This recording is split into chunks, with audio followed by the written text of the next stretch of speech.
Hello and welcome to another edition of the Second String, your premium first, I want to say only, but that's not technically true, so I won't say it, source for college football and some NFL news right here on KRNU2. I'm your host, Nate Mielbach, and joining me is my co-host, Alex, actually afraid of ice water, Fernando.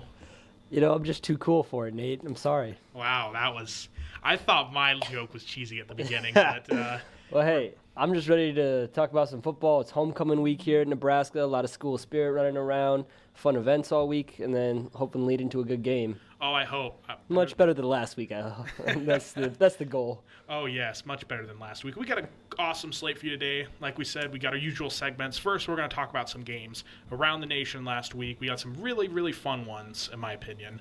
Next, we're going to talk about the Nebraska game last week. It'll be an interesting discussion today, but we'll try and Can get we just through skip it. that part? I don't think so. Then we'll go into discussing the upcoming Husker game next week. Just have some fun, do some little predictions there. Then we'll go around and talk about all the other interesting games that are coming up this next week, all the fun ones there. And then if we have any time, we'll just talk a little bit about the NFL, kind of hang around, have some fun. Can we talk about your Chargers? We'll talk about that later. Next line. Move down the script. All right. Well, let's kick it off with Texas at USC rivalry game, kind of. A little bit of a rematch since the 2005 national championship game. Rematch, air quotes. Yeah. A lot of people expected Texas to just get walloped in this one, but they held their own. I did. I expected Texas to get blown out, but they did not. USC took it in two overtimes, 27-24. Just a really fun game. Reminded me of all the times why you just really like college football. Is Texas? I hate. Don't say it. Okay. Don't say it. All right. They look good. They look like a good team. I'm not gonna. They're not back per se, to quote every media member of all time, but they look good. Sam Ehlinger threw for 298 yards, 2 touchdowns, 2 interceptions. Not the ultimate game from him, but I thought he looked like a gamer out there. He threw the ball all over the place, made some plays. No, USC's defense could not handle Sam Ehlinger. I really enjoyed watching him. We watched that game together for most of it. Phenomenal game. Both quarterbacks struggled a little bit. Both ended up with 2 picks. Darnold, 397 and 3 TDs. About 50% passing, just a little bit over for both of them. So not a great game, just numbers-wise. But the way they managed the game, and Ehlinger making plays, getting out of the pocket, running for some first downs, throwing on the run. Yeah, there were several moments where they were third and long. I remember one towards the end of the game. It was like third and 13, third and 14, and he just rifled one over the middle to his receiver, and like that's a clutch play. Like when your quarterback can make those types of decisions, it just opens up so many. We can put the ball in his hands and say, "Here, I trust you with this. Go out there and make a play," and he can do it when it counts. That brings such a dimension to your offense. Yeah, it's helpful too. With the receiving core Texas has a lot of talent. Their lead receiver, Colin Johnson, 6'5", I think is what he is, something like that. I mean, something crazy like that. He's real tall. He's huge. 7 receptions, 191 yards, made some fantastic catches throughout the game. Texas really looked strong in this one. I'm definitely not saying they're back. They have a long way to go, but improved a lot since that opening week loss to Maryland at home. Indefinitely. They look so much better than they did week 1. And I don't really think this is an indictment so much of the Texas offense as this is a celebration of the Texas defense. The Texas defense was everywhere, stopping to the best of their ability a Heisman caliber quarterback in Sam Darnold. Malik Jefferson, their middle linebacker, dude was phenomenal. He was all over the field. 11 tackles, 9 solos, 2 couple tackles for loss. Yeah. When you watch a guy and you say, I want him on my team so bad. I want him to be playing for Nebraska so bad. Like, that's when you know you really have a special player. When I saw Malik Jefferson out there, he was, oh man, I want him wearing the red and white. Yeah, he was fantastic to watch. Great vision playing linebacker. I saw him undercut so many blocks, break through the hole and just stop Ronald Jones in the backfield. And that's not an easy running back to stop. No, Ronald Jones is a good running back, and USC has a pretty solid offensive line. I mean, they're nothing too special, but when you can have the vision, when you can immediately see the running back take that cut out of the handoff, and you can just see him streaking right towards the play, reminded me of Levante David a lot. Yep, Levante David, Barrett Root, some of those great Husker linebackers. I mean, that's all I want to think about. They held USC to only 71 rushing. Ronald Jones, 47 yards on 18 carries, 2.6 average. That's impressive. Like you for said, Texas defense. Fairly tough backfield to hold to that kind of potential. Yes, great game. USC does come away with the win. Do you think they're kind of looking shaky from that game? I mean, no. We said this week 1 when they looked at Western Michigan. Do I think they have the capacity to lose a game or two? Yes, of course. I actually think no team outside of Alabama kind of looks like that, but I don't think they're looking any worse than they were last time. I think we'll look back at the end of the season and say, hey, Texas was a pretty good team. They're going to win 8 or 9 games this year, I think. They could possibly win 7. The Big 12's kind of improved this year, so I wouldn't be shocked if they win 7. I wouldn't be shocked if they went 9. But it was a tough team. It's not a bad Texas team. This isn't last year where they beat Notre Dame, and everybody's like, ooh, Notre Dame's, they're good, but it turns out both the teams are bad. I think both of these teams are pretty good, and while USC might not be a playoff champion caliber, I definitely think they still have a very good shot, and they're still a very good team. Like, when you have a quarterback as good as Sam Darnold, I mean, that's really all you need. Yeah, definitely. They're still tops in the Pac-12 South, in my opinion. Yes, I still think they're easily my favorite to win the Pac-12 still. Yeah, I'm interested to see how Colorado does this upcoming week. Maybe give us a little bit of a hint, but I think with their schedule, USC has probably got the edge. We'll talk about the Colorado-Washington game a little later, but that will give us that game will give us more insight as to what the rest of the Pac-12 looks like. All right, so you want to move on Clemson and Louisville. That was the big game of the week. Kind of underwhelming for most people, I think. We actually kind of flip-flopped over the game. We were kind of watching this and Texas USC, and we're kind of like, wow, Texas USC, that's a better game. We're gonna kind of watch that instead. Ultimately, definitely settled on Texas USC. When we did watch this, though, Lamar Jackson kind of does his thing. He was contained fairly well by the Clemson defense. Contained. 21. I mean, he threw only 50%, which is not a good number, but he threw for 300 yards, 3 touchdowns, and rushed for 64. Yeah. I mean, he was contained about as well as you can. Clemson coming away with a 47-21 victory. A very impressive looking game for Clemson. What really impressed you? Their offense. Kelly Bryant managed the game really well. He didn't have a lot of touchdowns. I mean, or a lot of big stats. 316, just 1 touchdown. But rushing the ball, Eteni, something like that. Etene, something. I don't know how to say his name. I do not that one's know one we got to learn that one. But 98 yards on just 6 carries, a couple of big rushes, breaking through that Louisville defense, and Clemson just really, really controlled the ball. Louisville didn't really have an answer to stop them. I thought that was pretty impressive. Clemson had 35-minute ball control compared to Louisville's 24. So I mean, when you have a plus 11 time of possession, it doesn't always equal the win. We'll get to the Nebraska game a little later. Yeah, but just all their skill players looked good. The 1-2 punch of Etene and Feaster are pretty good. Ray McLeod looks to continue that Williams style. Passing threat. Yeah, 115 yards and a touchdown. He's going to be a fantastic deep threat for the Tigers this year. Hunter Renfrow continuing to be scrappy. Stop.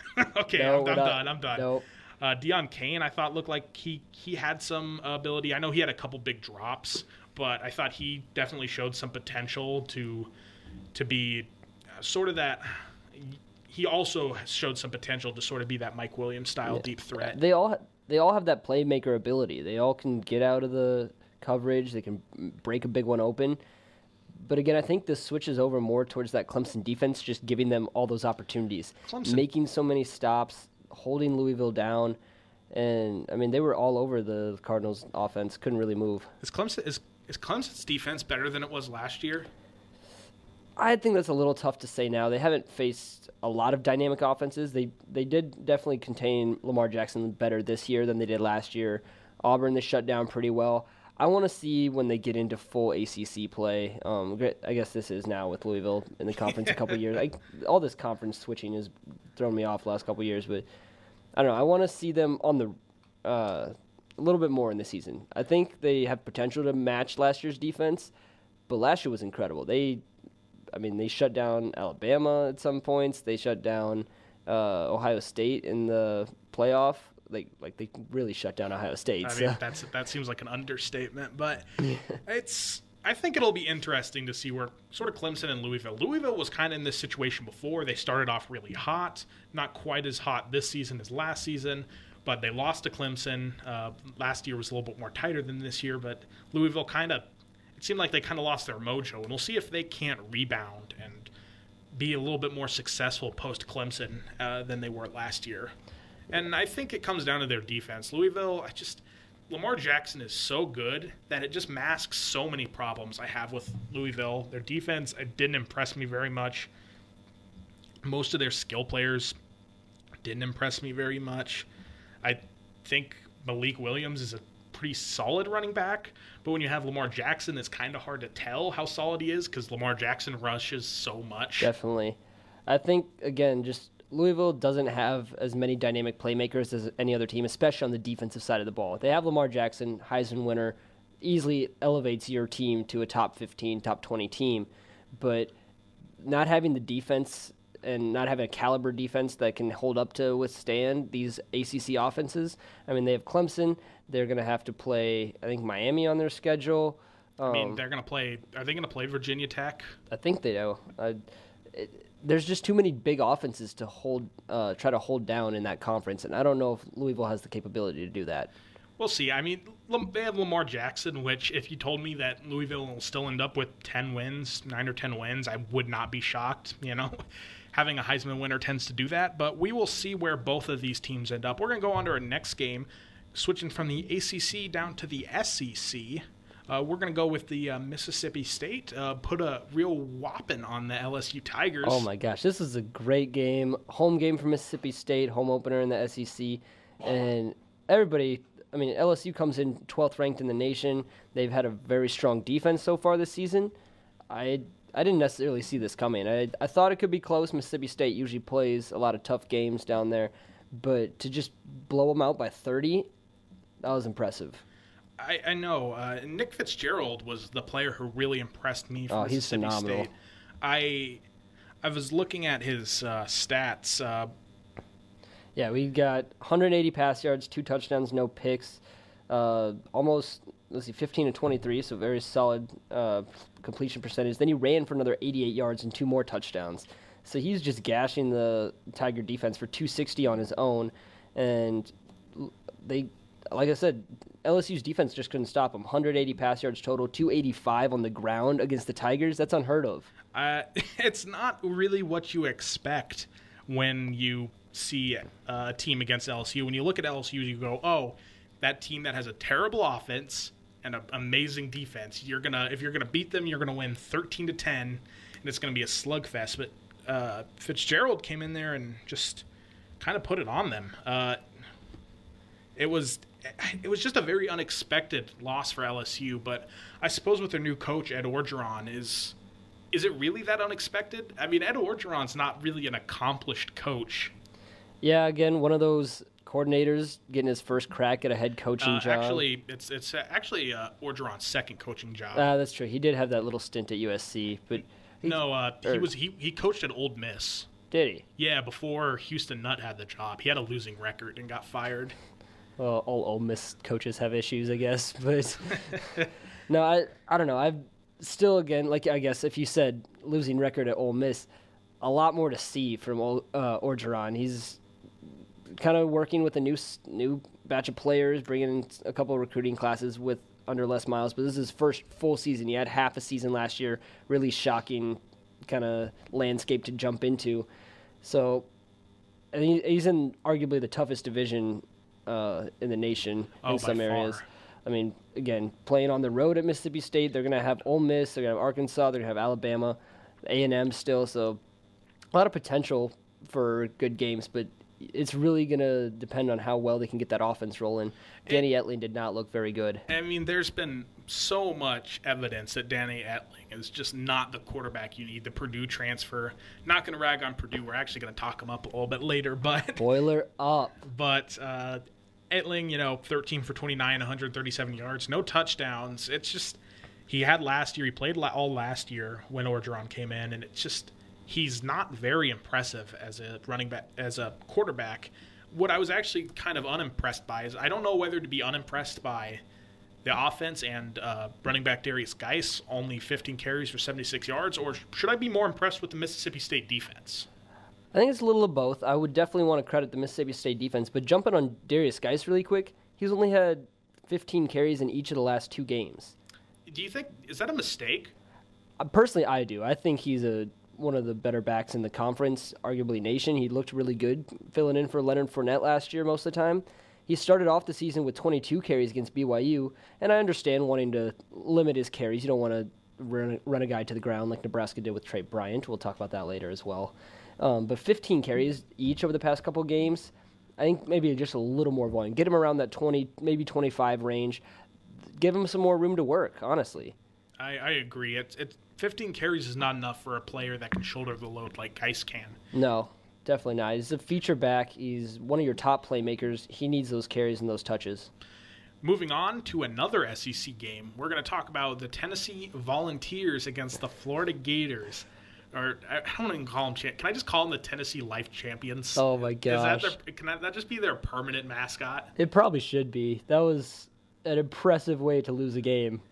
I didn't catch the end of the game. I was hanging with my father, and we left the restaurant we were eating at literally with 3 minutes left in the fourth quarter. Oh, you missed a good one. I was watching this. Florida was up big. We were watching most of the game. I just left right before it ended, unfortunately. Very low-scoring game to start. It was only 6-3 at half. And then fourth quarter exploded with 20 points for Florida, 17 for Tennessee. But Tennessee came back. They actually took the lead. They were playing really well. And then they have the lead with just like 50 seconds or so left. And they give Florida the ball. Florida drives down to about midfield, little past that. And Florida almost ran the clock out when they had 2 timeouts. Horrible clock management by Florida. I thought they were going to lose or at the very least go to overtime because that's when I guess they were tied at that point. But just horrible clock management. And out of nowhere, they throw the long ball deep, and Cleveland runs right past the safety. The safety spun in a circle, and you knew it was over. It was pretty sad to watch, but it's pretty funny to watch on another level. I can't even believe it. It's just not something that registers. It's my fault for not even looking up the last play of the game, but it's just, it seems insane to me that they lost that way. Yes, but also Butch Jones. I just oh no, I can't trust him. I want to see him like just get a couple wins to like solidify his time there at Tennessee, but every time he does something good, he just messes it up. Oh, the next week, yeah, obviously. Maybe it's the next second. You can't even trust a guy to open his mouth. I don't know how you can trust him to coach a football game. No, I do want to say though, John Kelly, running back for Tennessee, I thought phenomenal. He looked good. Yeah, 141 yards on 19 carries with a touchdown, as well as 96 receiving yards. Dude's a legit double threat out of the backfield. Yeah, and he's out catching or at least out receiving some of their top receivers. So, I don't know. I would start running your offense a little more through Kelly. It looks like they did pretty well against Florida. Oh, but yes. Dormandy, he's got to clean it up. Three picks. You can't throw that many picks, and 2 of them were in the red zone. Yeah. One of them was on the 10-yard line, and it just wasn't even close. No, that's how you lose games, is you give up points. You can't finish drives like that. Yeah, and again, jumping back to John Kelly, he had 3 more receptions than anybody else on the Tennessee offense. Not using a whole lot of their wide receivers, so if you're going to live through your running back, like get him those touches, but make sure that Dormandy has some protection. I don't know. I want to see more out of him. He looks like he could be a good quarterback, but like Tanner Lee, you got to clean it up. I mean, on the season, John Kelly has the most receptions, 16. The next closest person is Brandon Johnson with 11, and he only barely is missing the top receiving mark for the year. He has 191 yards. Marquez Callaway has 198. But so obviously, John Kelly is the focal point that USC is running their game plan through. I want to talk about Florida for just a second. For sure. What do you think about their QB struggles? Because Felipe Franks didn't look impressive. Now, this is like the second or third year that Florida just can't seem to find a consistent QB. They have Malik Zaire. They have... I can't even remember the other guy. He was Luke Del Rio. Oh, that's right. They had Luke Del Rio, who was super high, and I don't know if they just can't seem to develop these quarterbacks. No, really struggling. It's clear that they're kind of leaning towards more with Felipe Franks now. I don't think Malik Zaire is getting many reps in practice. No, they didn't. Felipe Franks was the only quarterback. Yeah, he only played in this one. Well, we know he can throw it 63 yards at the end of the game when necessary. So, I mean, if you're Felipe Franks, I guess that means it's a little bit of a confidence booster for both him and the Florida Gators. They have a big game coming up this week that'll probably decide the fate of the SEC East pretty early. Yeah, Kentucky on the road, that's going to be a very tough matchup for Felipe. And if he plays like last week, I don't think they get that win. Kentucky looked really good last week, and is just again, I think part of it does have to do with the suspensions. I know you're not quite on my side with that, but you still take away a lot of players, especially with Callaway out. I'm with you on Antonio Callaway, who looks like he is going to get charged with grand robbery. Him and some of the other ones. So he is probably done for good. Yeah. But for the Florida Gators, we'll see how they come in these next few weeks. It'll be a big couple of weeks for them on the season. We're going to go for our next game, a big upset. Memphis 48, UCLA 45. Alex, what's your takeaway?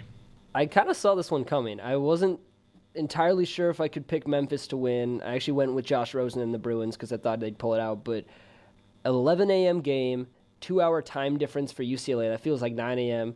Time doesn't make all the difference, but still, it's a little bit of a new feel. And Rosen, 2 interceptions, 463 and 4 TDs. So looked. That loss wasn't on Rosen. No, you just look at the stat line for the other guy and don't tell me that it wasn't. It was on Rosen. See, again, I don't really blame Rosen. I thought he kept him in it, honestly. Oh yeah, Josh Rosen, like Sam Darnold, is just an amazing Pac-12 quarterback. He can sling it. He'll be drafted fairly high this next year. And UCLA, I don't know if they're a good team or not, but Rosen will probably keep him in games. But let's not talk about Rosen. Let's talk about their winning quarterback. How about Riley Ferguson? 23 for 38, 398 yards, 6 touchdowns. Oh, phenomenal game. I really enjoy watching him. I watched him a little bit last season. Didn't start off very well this year, but definitely came into his own in this game. As you mentioned, just incredible stat line. Only 1 pick. He's only thrown 2 this season, so taking care of the ball. He had, I think, almost 3,700 yards last year, 32 TDs and touchdowns. He's on pace pretty well. He's almost got 500 through a couple of games. His completion percentage is a little bit farther down than from last year. So I think going into conference play, he'll kind of jump into that a little bit more, but really great game from him. I think if Memphis plays like they do today, I think they have a legit shot to be the Group of 5 winner representing the New Year's Six Bowls. I think they looked that good today. Really? On Saturday. If Riley Ferguson keeps playing like he keeps playing and the receivers keep catching like they've been catching, their schedule, it seems fairly easy. They have to play at Houston, which is always going to be a tough game. Yep. But other than that, it's nothing. I'm trying to look at what their second best team is. Maybe at UCF. Yeah, Scott Frost down there, getting that offense rolling. I don't think their schedule is very hard. That's a good point. And, you mentioned Riley Ferguson in the passing game, but Darrell Henderson had 105 on 14 carries. So, it's not an imbalanced attack. No, they had 162 on the ground and almost 400 through the air. So very balanced attack with Memphis. And you're right, that schedule plays a huge factor. Especially in the Group of 5 teams and who goes to the bowls. It's I don't want to kind of talk about how it's a schedule game, but it's kind of a schedule game, unless you're a team like Houston a few years ago where they were that good. Yeah, and Memphis it's not like they come out of nowhere. They had Justin Fuente as head coach a couple years ago. He's moved on to Virginia Tech, doing very well there, but he left a lot of good stock in the cupboards there, a lot of good talent, a lot of playmakers. Riley Ferguson, obviously a product of that. Yeah, it'll be interesting. It'll be very, very intriguing to see where they go the rest of the season. We're going to finish up with a few quick hitters, just a couple of games that we thought were interesting. San Diego State 20-17 over Stanford. Stanford just not looking good. Killer Chris, I said it last week, just not quite getting it done for the Cardinals. Yeah, Bryce Love definitely carrying the team. He is 184 on 13 carries and 2 TDs, but Chris kind of losing them the game. 9 for 20, 72 yards, and 2 picks. We play a game where it's Tanner Lee or somebody else. Gosh. But I think we would actually pick Tanner Lee. We might pick Tanner on this one, yeah. Nate and I have, every time we're watching a game, he'll just be like, oh, do you want this quarterback or Tanner Lee? And The last couple weeks, it's been hard to pick on some of them because he gives me very tough ones like Quentin Dormandy or Tanner Lee. But I could wholeheartedly say I'd go with Tanner Lee over Keller Chris right now. Not looking good up in Palo Alto. All right. My big game that I thought was very interesting to watch, a little bit more low scoring than I thought it would be, Kansas State at Vanderbilt. Vanderbilt comes away with the upset 14-7 over number 18 Kansas State. Kyle Schumer, quarterback for Vandy, looking good. I'm telling you, watch this kid. All right. 205 yards, 1 TD, so not a breakout game by any means, but just very consistent, takes care of the ball. And Kansas State's not a very easy defense to throw for 200-some yards on. But, again, not a lot of offense in that game overall. Vandy's defense, shutting down Jesse Ertz. He only had 76 yards passing. Gashed him on the ground a little bit, 126 on the ground. But still, again, just impressive. A very interesting team down there for Vanderbilt. I don't know if they could. I don't think they could probably win the SEC East. But I think they have as good a shot as any. If you think Kentucky can win, I think they have. True, that SEC East is kind of wide open. We'll see. The Florida-Kentucky game we'll really see, but I think Vanderbilt has a good enough shot to win as any team. We'll see in the next couple weeks. They play Alabama. Derek Mason has said he has something planned. I don't know what that means, and I don't know if it matters, but he sure sounds good. Well, we'll see. They got Alabama. They got a nice bye week to prepare them for it. They played that this week, so only a few more days to get ready. But it is at home, so you never know. All right. So now we get into the fun part of the radio show. We talked long enough on these other games. I was hoping we'd avoid this. That's not going to happen. We're going to talk about it. How about them Huskers, eh? Oh, my goodness. So we played the Northern Illinois Huskies. The Northern Illinois Huskies came away with the victory 21-17. So when we discuss Husker games, we usually do a system where we separate into 3 categories. We say what impressed us, what we expected, that's a neutral. The what impressed us is a good category. What we expected, that can be either good or bad. And then what needs improvement. Oh, gosh. That feels like a very, very broad term. It covers just about everything on the team right now. But I can honestly say this is probably one of the top 5 most sickening Husker games I've ever had the privilege of watching. It's the worst. It's the worst game I've seen in person, I think. That could be true. It's one of the worst games I've seen in person. So many things wrong across the board. Just overall, Tanner Lee, not very impressive. We'll get into that. How about we go with the good stuff? Because I don't think we're going to say very much. Alex, is there anything that impressed you? I think it's J.D. Spielman still. I talked him up a little bit on the show before, but he had the big spark with the kick return that we did nothing with. He had a couple nice catches and runs after the catch. Overall, receiving core, not a great game, but not a terrible game. It's not like they had a lot of passes close to them, but they did have some very bad drops. So, again, improvement across the board is needed, but Spielman looks like a very good player to have in your arsenal and someone who definitely needs the ball in his hands. Yeah, I am impressed by a few players partially. Partially? Oh, gosh. Good morning, Pearsonell. I thought he caught the ball fairly well. He did on passes. On passes. He did punts, no. Oh, but gosh. We'll get to special teams later. But on actual receiving, I thought he looked pretty good. Not great, but pretty good. Yeah, 8 catches, 101 yards. Yeah, looked like a legit number 1 option. Khalil Davis on defense, I thought, did stuff. I think he's only got credited for 0.5 sacks, but I thought he got 1.5 in my opinion. So they might have just ruled it a tackle for loss, I think. Yeah, probably. I don't know. It's hard to say a lot good about this game. I thought honestly. It looked good. And maybe I'm cursing myself for picking a lineman. And he fought for this spot. Khalil Davis is probably just going to go out and face plant running out of the tunnel next week. But yeah. We'll see. What did we expect? Well, I don't want to say offensive line because that was going to be my expectation. Then it moved down to bad. I kind of expected the improvement on defense. Again, it's a middle-of-the-road MAC team. Not a bad team by any means, but definitely not a team you lose to at home. This is a team you beat by 2 or 3 touchdowns at home. Indeed.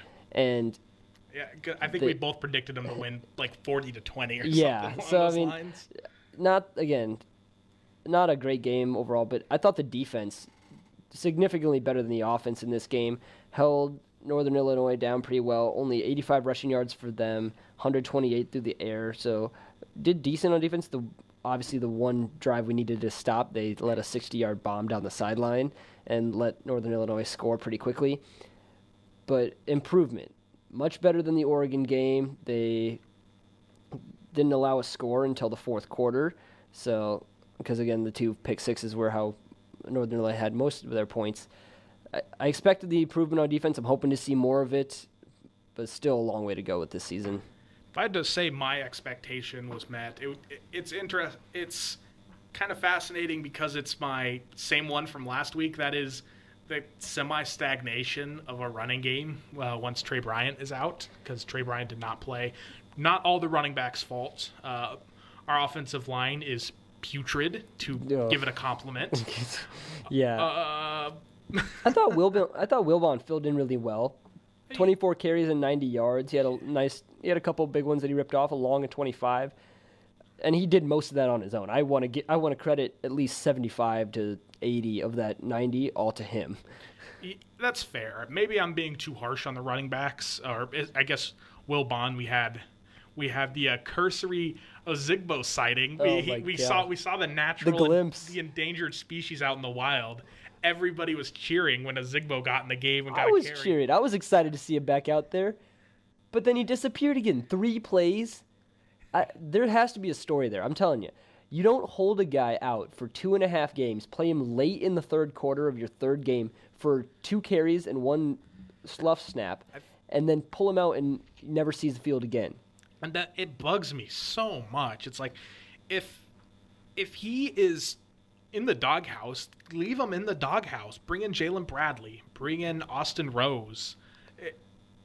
If he's in the doghouse that much, don't bring him out. You know how the fans are going to react when they see him. Like you said, you cheered. I smiled. I clapped when he came in and got that 8-yard run immediately. He was excited. He jumped up. He was getting everybody hyped around. He was ready to carry the ball again. And they gave it to him, and the offensive line didn't block, and he got 0 yards. But see, the thing too is, like, if he is in the doghouse, like you say, we have no clue. Yeah, honestly, nobody has any clue. I have no information. You have no information. No, and we actually know people in the football room, and we don't know anything. Yeah, they're the people that we know don't know. Yeah, so if there's anything, it's very under wraps. But just say it. Like, if he's in the doghouse, say that he's not going to play. Say what he's in trouble for. But if he's not, don't hide him for, like, it's clear he can run. It's clear he's healthy. It's clear he's ready to run. Why hold him out? Yeah, unless it's a very embarrassing situation for Ozigbo. But if that's the case, why is he out there? Yeah, why would you flash him and then pull him back? I don't understand the logic there. I don't get it either. That'll tie into a bigger question that we'll have about coaching decisions in just a minute or two. I guess they just seem to want to run one running back into the ground. That's what they did with Trey Bryant in the first couple games. Mikhail Wilbon ended with 24 carries. Nobody else had more than 2, except Tanner Lee, who got sacked all the time, if you count that as a carry. But no, that's not a carry. That's a pass attempt. So why hold Ozigbo out? That's going to be our big question moving forward this year. I don't think it'll ever be answered, in my honest opinion. Not anytime soon, at least. So, how about what needs improvement? Everything. Everything? Everything, yeah. Offensive line, quarterback play, wide receivers catching balls, running backs hitting holes, but, I mean, they haven't done too bad. I'll give them some credit. Our linebackers whiffing. Our defensive backs can't tackle. Defensive backs give up 60-yard bobs at the worst possible time. Can't field a punt, can't block for a kick, can't cover for a punt. Like, just take your pick. Can't make correct play calls. Yeah, can't make correct play reads. I mean, that bubble screen on the opening drive that they got the first pick 6 on.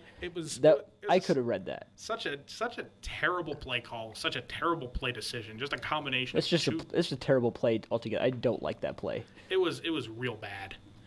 So let's break this down just a little more. I want to get a few thoughts on just a couple of different areas. I don't think we're going to go into too much on the defense. No, they improved. We can lay off them a little bit this week. We'll lay off them for this week. They still need improvement, especially some of the secondary, some of the linebackers on tackling. It is young. I don't want to put too much on the secondary. Kalu's hurt. Chris Jones is hurt. Very young secondary, but you can't give up that deep pass at the end. No, I'm not super worried about that deep pass. That was a perfectly thrown ball. We were both there. Their quarterback played pretty well. Yes, their backup quarterback, backup quarterback, which is kind of depressing. But we're not going to rag on the defense too much. We want to talk about the offense just a little bit.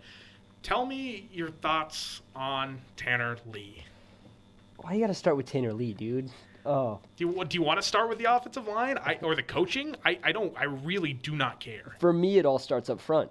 You're not going to have a good game if you can't block. I went to the press conference after the game, and Coach Riley and Gerald Foster both said the same thing. Improvement on the O-line. There was no consistency. I heard today on a couple of people talking after practice last couple of days, there was a lot of miscommunication on who to block, who not to block. That's an understatement. Oh, for sure. Farniok, I know we praised him last week. I can't believe it, man. I talked you up. I issue a formal apology to David Neville. You're my boy, Neville. Please come back. Oh, my gosh. Farniok's my South Dakota brother, too. He let me down. I expected him to have a really solid performance. Not great by any means. I mean, every defense is going to switch up on you. And being a redshirt freshman out there and your second start is not easy. No. But he looked horrible. Anyone could have ran by him. He could not block an edge rusher to save his life. No. He almost accounted for another defensive touchdown, which is kind of absurd. But he didn't look good. Gerald Foster did not look good. Yeah, which is surprising. It's just surprising because that left side of the line is one that I actually have faith in. I think Nick Gates and Gerald Foster, I think they can be talented linemen. Yeah. But they just can't seem to put it all together. No. Every game with the offensive line, it's like one or two of them will be solid, and the other two or three or three or four just a complete mess. I couldn't tell you anything about Tanner Farmer. Maybe he was the best out there because I didn't think he was bad. I didn't hear his name called much on penalties for once. So that was good. Nick Gates had dumb penalties. Yeah, that was the other thing too. The entire offensive line, so many dumb penalties, putting us in a huge hole early in the first quarter, early in the second quarter. We had that one for the first drive, very good, moved right down the field, pick six, that happens, dumb play call in my opinion. But ever since that first drive, the entire offense just shut down. It was so frustrating. Cole Conrad channeling his inner Dylan Utter. Oh gosh. I don't know. How do they improve? How do we get better on the offensive line this season? I don't know. I'm hoping to see a lot more rotation, honestly. I don't think it's bad to have Bo Wilson or John Raridan jump in there. Yeah, Conrad got hurt, and the announcers didn't really say who was it Wilson or was it Raridan? It should be Decker. Was it Decker? Decker should be the one behind Cole Conrad. Okay, because he came in for a few plays, and then Conrad came back in and played the rest of the game. Yep. And I was thinking, and center's not the spot where you switch people in. You stick with one center. Very true. And I know Coach Cab doesn't like to move his guys around, but if it's clear that your right tackle cannot block anybody, just pull him out for a little bit. Let him calm down. Put another guy in there. Just change it up a little bit. Get something going. Let's talk about Coach Cab for a second. Does he need to be fired? I don't know. I mean, I've never been that big a fan. I've never been impressed by his schemes and his offensive linemen. Again, the lack of rotation frustrates me at times. It frustrates me too. Because I've seen a lot of teams where again, you don't have to do it every drive, but every few drives, throw another guy in there. Get a guy a break for a few plays. You get to that fourth quarter, and if you're not conditioned enough, you are gassed, and that's when you need to move the ball. That's typically when we've been able to move the ball, but we couldn't even move it in the first quarter. Apart from that first drive, Nebraska couldn't move the ball at all. Yeah, we got gifted all our points. Yeah, and they were. I was watching it every snap of this game. Knocked three yards back every play. I think the microcosm for the offensive line is Tanner Lee's second run for the touchdown on the 1 yard line. We were on the half-yard line. They snapped it to Tanner Lee. Zero push at all. Tanner Lee barely got that touchdown. Yeah, and if you remember on the first touchdown, We had it at the 1-yard line from the fumble recovery. We try to run it with Wilbon up the middle. He gets knocked to the 4-yard line. That's why Tanner Lee had to scramble and run in on the next play. So we went from the 1 to the 4, knocking our. I kid you not. Our linemen are farther back than our running back is. It's not good, especially on that one play where I shouldn't say one play, but on the play where we got knocked back after the recovered punt. Mm-hmm. Cole Conrad got pushed back 2 yards straight into Wilbon, and Wilbon had to cut around him, and that's the reason we didn't get it in there, and Tanner Lee had to do that scary, unathletic run into the end zone from the 4. It just looked like they did not have a lot of push. They didn't have a lot of tenacity. It's going to be hard to move the ball the rest of the season if they don't improve. Jumping over to Tanner Lee now. Let's talk about Tanner. Oh, gosh. Again, it all starts up front to me, but he did not help. Dude's bad. I hate bagging on him because I want to like him so much. He just can't get it done. Yeah, I don't know. He's got a lot of work to do. I hate reading this stat line, but last year, Tommy Armstrong, 8 interceptions. This year, Tanner Lee, 7 interceptions thus far. It's not good. That's not good at all. And I'm not trying to bag on Tommy or anything, but he's not a passer like Tanner Lee. Tanner Lee's supposed to be the pocket passer, read the defense, make his reads, use the check downs, get rid of the ball quick. I've seen none of that. My dad was extremely upset when we were watching the game. He's just like, why isn't Lee making his check downs? I was extremely upset. I remember every play my dad was like, Wilbon's out, he's open, and Tanner won't throw it to him. No, he's locked into one receiver, and when that guy's covered, he's either going to try to force the throw like he did at the end of the game, which it was kind of a desperation pass, but on 4th and 14, you don't throw over the middle with 3 guys covering your man. No. I'm sorry. That's not what you do at the end of the game. And then, like you said, he wouldn't use his checkdowns. He locks in with tunnel vision on one guy, and he holds the ball for too long. That's what's driving me nuts. His protection's not great to begin with. You hold that ball any longer than you have to, you're going to get sacked. It's inevitable. It just feels like him and the offensive line just play to the worst of each other. Oh, for sure. He's just not an accurate passer. 25 for 47. He should be 25 for 50 if you count the 3 sacks, which I kind of do as pass attempts and incompletions. Those 3, I mean, obviously aren't all on him. But no. And I don't want to put all of that second interception on him. I give it like a half like I did last week. I don't think he should have been throwing that direction. I saw him lock in on that receiver right away. I was standing on that corner of the sideline, so I saw him. He looked right to his right. He had the out route. There was a guy right on the dude's hip, and there was a linebacker coming underneath. There's no reason to throw that ball. You can't finish that route. You're not going to get, unless you put that way on the top right corner, you're not going to get it to that receiver. We saw it all game because I was up there in the 60th, 70th row of the north end zone. So when they were driving south, we could basically watch the routes kind of unfold. Yep. We had a really good angle on that, and you would see multiple times when Tanner would step back, look either to his left or to his right for his receiver, and there would be Tyler Hoppus or Connor Ketter or Mikhail Wilbon would just be out open. Yeah, nobody guarding him. Sitting in the flat or there's 5 yards off the line. And he wouldn't get it to him. Like Tyler Hoppus got 2 or 3 catches in this game where he was fairly open, and they could have got a pass to him 5 or 6 times, in my opinion. He did miss a tough touchdown catch later in the game. That was Connor Ketter. That was Ketter. Yeah, right.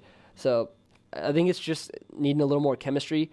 I will say part of the reason he has all these sacks is a little bit due to the route tree as well. That's why, again, the receivers have been okay. But I want to see more crisp routes. I mean, I'm a former wide receiver. I love watching that kind of stuff. And it just doesn't seem like they're really making their cuts all that well. They're not getting separation from the coverage. So it's all kind of a combination with the protection, the holding on to the ball too long. That's what's going to cause the offensive struggles that we have right now. What do you feel about no Patrick O'Brien? I'm not against it, but I'm not necessarily for it in either way. I, again, listened to Coach Riley after the game. He said there was no way they were ever going to play Patrick O'Brien in that game. Is that concerning? That's a little bit concerning. That one did concern me just because if your guy is not able to go and your guy is just really not running the offense well, he's clearly in his own head with the couple pick sixes, he's not making good throws, it's okay to just throw the back up in for a drive. Get a little bit of change. It's like when Jim Harbaugh, Wilton Spaeth threw 2 pick sixes, and then Jim Harbaugh took him out, put in John O'Corn, and was like, hey, you're just going to sit for a series, get your head back in the game. Get it straight, we're and fine. jump back in there. Again, the reason I'm kind of half and half on it is because I don't think we need to just jump in and say, oh, it's always going to be the backup to fix it, because the offensive line gave no protection. It's not like you put another quarterback in there, the protection's going to get any better. No, but if you're a media member or a fan and you hear someone like Mike Riley come out and say Patrick O'Brien was never in consideration to go in that game, are you worried for someone like Patrick O'Brien? Because I think when any rational person hears that, they think, oh, Patrick O'Brien is worse than Tanner Lee, who didn't look good. Yeah. And I know that does worry me. And again, like, it's not like we want O'Brien to transfer or anything. If Lee needs a break, give him a break. Let O'Brien try it. It's not going to be bad. I don't think it could be any worse than what we saw today or yesterday or not last week. The games, and I mean, hopefully improvement in practice is going. I heard Tanner say at the press conference he needs to work on fixing his mistakes and not hurting the team with his dumb mistakes. So, and I don't want to bag on him. I don't really want to bag on anybody. Definitely not. Like I said, they're all kids our age. Yeah, I mean, they're our peers, they're our classmates. So it's just frustrating because I know I've been to practice a couple times. I know you have as well. We've seen their potential. We've seen how good they can look. We've seen the flashes in some of the games early on. Yeah, I think all the players we've been bagging on have the potential to be really good. Yeah, we scored 35 in our first 2 games. It's there. But bringing it full circle, bringing it all together at once, that's the issue. All right, we're going to talk just a minute about coaching, and then we'll get into some of the next week's game. Into the Rutgers game, because we are running way over time on this segment. Well, there's a lot to talk about, so that's all right. But with the coaching, I know a lot of people are calling for Ike Horse's head, Mike Riley's head. I personally am not on either of those trains right now. I was on Saturday night. I know you were. When I was over at your house, I was very vocal. Fire Ike Horse, fire Mike Riley. Not anymore. I'm not on those trains anymore. I will be if our problems on this game continue to reverberate throughout the season. Yep. But at this moment, I think it's a little too early to tell. No, especially because the potential's there. We've shown the flashes under Mike Riley. We've shown that we can be a solid team. It's just really putting it together. And the guys got to want it. You could tell on Saturday's game, Northern Illinois wanted it more. They just did. They looked like a team that wanted to go out and win, and all props to them. Definitely. So we're going to move on to our next game. Nebraska plays this week at what time, Alex? 2:30 kickoff. Against the Rutgers, the Scarlet Knights from New Jersey. The Rutgers comes in with a 1-2 record. They lost a pretty solid game to Washington. Got beat by a fair score, a few scores. They held on early in that game. But Washington eventually overpowered them. Eastern Michigan came in and kind of stunned them. And today they beat... Or Saturday. Yeah. I keep saying today. I don't know why. I think our show would be a little bit dangerous if we had this on Saturdays. I would be super angry. We were about screaming our heads off at my house on Saturday, just raging about the Huskers. So it's good we have a couple days to calm down. But yeah, they put up 65 last week against Morgan State or something like that. I mean, not super impressive, but still, 65 points is 65 points. No matter who you play against, it's tough to put up that amount of offensive performance. They're led by Kyle Bolin. He's 52 for 88 for 516 yards, 3 touchdowns, 4 interceptions on the season. Nothing much to show. They're mainly led by a rushing attack. Gus Edwards, 47 carries for 201 yards and a touchdown. They got a couple other guys who are over 100 for the season. I think that Rutgers will really want to come out and establish the ground game. That seems like their MO this season. That I would definitely expect that. They've done really well. Like you mentioned, George Edwards over 200 already this season. They're averaging 195 on the ground as a team. So they really like moving the ball on the ground. They really like keeping control of the clock. And that's helped their offense quite a bit. But one thing I do want to mention with Rutgers, everybody's been all week, people are like, oh my God, Rutgers put up 65 points. They're going to rack points up on us. I'm like, their offense isn't what's impressive. Their defense. They held Washington to 30 points. Washington has Jake Browning, Miles Gaskin, very dynamic players on offense. They held Eastern Michigan, not a great team, but a solid MAC team. They're similar to Northern Illinois, yeah. But they held Eastern Michigan to just 16 points. and then they held their opponent to 0 last week. Yeah, it's hard to get a shutout, no matter who you're playing. Oh, for sure, and only giving up 15.3 a game. Their defense is what's improved. And with Nebraska's offense not looking super hot, it'll be an interesting test to see how much Tanner Lee's improved, to see how much the offensive linemen have improved. I'm trying to find the defensive stats. It only really shows the offensive stats here on this website that I'm on. Well, just a quick hit with Rutgers. They're number 27 in the nation for total defense, and Nebraska's 93. So, I mean, obviously we kind of know the defensive issues. There was improvement last week. I don't think we're second to last in pass defense anymore, but we're still deep down there. But again, that really improved Rutgers defense from a year ago. Let's see, last year they were 97th in total defense throughout the entire season. They're 23 right now, so you can see a lot of improvement under second-year coach Chris Ash. Look for the defense to cause some issues. We've already seen the problems up front with our offensive line, so they might try to... If they can exploit our poor offensive line play and our poor quarterback decision-making, I think that it'll be a rough day for the Huskers. Let's hope not. We opened on a 10-point favorite. We are favored by 10 in the game. Alex, what is your prediction for the Rutgers game? I think we kind of bounce back. The guys see that they can't just walk into games and win this stuff anymore, especially at home. So I think we kind of bounce back. Again, not a great game, still a lot of improvement to go around. I'm going to say probably similar to my prediction on Northern Illinois, maybe 42-17 Huskers, maybe 38-17, a little bit. I'm gonna predict Nebraska wins 24-10, 24-13. You think the offensive struggles continue? I think they continue. I think it's not going to be a problem we ever truly get rid of this season, and I'm going to stick by that. Unless if they come out and score 40, 50 points today, I might change my tune next week. But as from where I'm sitting, I think our struggles are going to continue. They're not going to be as bad as they were That last is fair. week. I just want to see Tanner Lee have one breakout game, and why not? Come on, do it for homecoming. Why not? Yes, do it for Alex. Yeah. As he sits in those plastic seats behind the bench. Oh my gosh, yeah. Really excited for homecoming royalty, but they don't have the best seats in the house for us. My man Alex Fernando, homecoming royalty. I can't believe it. Oh gosh. Vote for Alex. Oh, thanks, Nate. We'll see. Voting's on Thursday from 8 to 8, so we'll see. I'm just excited. It's a really cool opportunity. I'm sure I would be too. Yeah, it's met a lot of cool people already, a lot of fun events this week, so hopefully we can fix our problems from last week, bring in a nice homecoming win. Oh, I hope so too. We're going to move on to a few games where we ran way over time on that segment, so we're going to only cover about 2 games, and we're just going to go into some quick hitters for the rest of the season, for the rest of the week.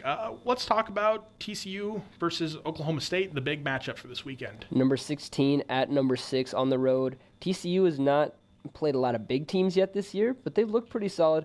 Oklahoma State, again, fairly low competition level for both teams, but very dynamic offenses. Oklahoma State doesn't seem like they can be stopped. Kenny Hill running the offense for the Horned Frogs, 737 passing yards, 8 TDs and 2 picks. Solid ground game. Anderson has 42 carries, 262 and 3 TDs for TCU. Usually don't see much of a ground game out of them, but it's been holding up pretty well this season. Pokes are going to roll, though. I don't think there's any question about that. I am you and your Pokes. I'm a massive Oklahoma State fan. A lot of my family lives in Stillwater. My grandfather played basketball for Oklahoma State. Oh, that's cool. I didn't know that. Yeah, no, he played back in the 40s, I think, the 50s. Okay. I'm not entirely sure. I can't quite remember off the top of my head. Gallagher-Iba Arena? Yeah, he did. It's kind of an interesting thing. He was on their Elite 8 team back in the day. Wow, cool. So he's a pretty at least a decent figure for Oklahoma State sports. For sure. So I'm a huge Oklahoma State Cowboys fan. Mason Rudolph, I think, is the Heisman leader at this point in the season. Yeah, I can see that. Hit 3 games, over 1,000 yards passing. Yeah. 11 touchdowns, 1 interceptions. James Washington, oh my gosh. He's a man. Great receiver, 367, 3 TDs on just 13 carries. They just go deep to him every time. He's just another one of those lengthy receivers. Des Bryant, Justin Blackmon. Yep. Oklahoma State's kind of known for those. Oh, are they ever? And I think it'll be a closer game than one might think. They're not going to beat them by 30, but I think they'll win by a few touchdowns. Yeah, and neither team has given up much. 14.3 for TCU average defense, and then 17.3. So interested to see how they do against two dynamic offenses. We will definitely see. It's definitely kind of the premier game. What are you thinking about? What are your thoughts about Washington at Colorado? Interesting game. I'm hoping to see just a real Washington. I don't think we've seen the Washington of last year. They replaced a lot with their wide receivers and stuff. But Colorado, they've been looking okay this season. Not quite to where they had with Iosefa. And again, they haven't played a whole lot of competition coming off of a D2 team, 41-21. So I expect Washington to roll, but being at home for the Buffs, definitely helpful. One game I want to take a look at is going to be Michigan at Purdue. Purdue's going to get rolled by Michigan. Boiler up, Nate. Come on now. Purdue's in our division. I don't want them to be good. Well, Jeff Brom might have a different answer because he has that offense cooking right now. Ohio ended up with 400 yards of offense at the end of the game. I know Purdue ended up blowing them out, but I think it's got to be worrying if you're the Boilermakers. They haven't really played. They have played a real team, but they haven't beaten a real team. Missouri is terrible. Yeah. And Ohio is also not a very don't mock good Frankie team. Solich. I like Frank Solich. I miss him. I want him back. I remember I was 7 years old when we fired him, and I as a 7-year-old was like, this is a bad idea. And look where we are now. Yeah, Purdue's defensive front is amazing. It would tear up most offensive line. I'm glad we don't play them this year. Or do we play them this year? Purdue, yeah. They're in No, do we play Michigan this year? Oh, Michigan, no. Sorry. Okay, so I'm glad we don't play Michigan this year. Yeah. I'm not saying Purdue's going to win, but interesting game on the road for Michigan. They haven't looked that impressive. Keep your eye on it. Last game we're going to talk about, or a little. Let's do a SEC double pack. Who do you like the Mississippi State-Georgia game, and who do you like Florida-Kentucky? I like Kentucky at home over Florida. I don't think Florida is going to have they had kind of the edge with the rivalry, and Kentucky's impressive. And then Mississippi State and Georgia. Mississippi State's on the road. Nick Fitzgerald is he's phenomenal. He's a great quarterback. I think Georgia's going to have a tough time with him. That one's going to be a tight game. I'm interested to see where it lies. I think quarterback play decides that. Nick Fitzgerald's my favorite, so I'm gonna go with the Bulldogs, the Mississippi State Bulldogs in that one. I'm gonna take Georgia, and I'm gonna take Florida. I'm gonna go the opposite. All right, go complete opposite. We'll talk about this next Tuesday, and we'll see who was more right. Final game I kind of want to talk about is Penn State, Iowa. Oh, the Nittany Lions to me are one of the best teams in the nation right now. Should they be ranked number 2? Or do you think they're the second best team in the nation? Are they better than Oklahoma? I want to have them at least at number 3, but I would be interested to see an Oklahoma-Penn State game. No matter what, I think the Nittany Lions are going to the college football playoff, and I think they are championship worthy. They can compete. With a conviction that strong, who am I to deny? I also think they're going to blow out Iowa. Iowa has not impressed me. Pretty much everybody, bar Wisconsin in the Big Ten West, has not impressed me. Wisconsin hasn't been overly impressive like they normally are. They're impressive enough. Oh, yeah. By far the most impressive in the Big Ten West. I'll give you that. I mean, I guess Purdue has impressed me as well. But nobody else in the Big Ten West has really, really tickled my fancy. And Iowa's no exception. I thoroughly do not believe in them as a team. No. It feels like it should be a Kirk Ferentz 7-5 year that he has every so often, when he kind of resets the talent there at Iowa. But he seemed to pick up that win at Iowa State that it feels like they probably should have lost. So who knows? They like to win in really dumb fashions, and Nebraska likes to lose in really dumb fashions. That's why they get along so well. But no, I think Penn State is a very solid football team, and McSorley and Barkley, that tandem, phenomenal. They're going to run all over the Hawkeyes.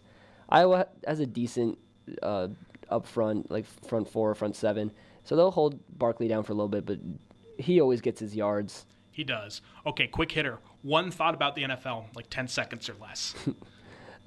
Your Chargers are not very good. No charge, no. Just to throw it at you, but the Chiefs, interesting team to watch. They've been looking pretty good. Alex Smith and a lot of offensive weapons. Kareem Hunt, back-to-back games with just a great amount of yards. Had a couple big ones to gash Philadelphia. Big run at the late third quarter, early fourth quarter. I remember watching, gashed him for a huge touchdown. So Watch that team out of the AFC. I think the Chiefs and the Raiders are probably the two most surprising teams. They're very, very good. Well, Alex, another show down in the books. It goes too fast.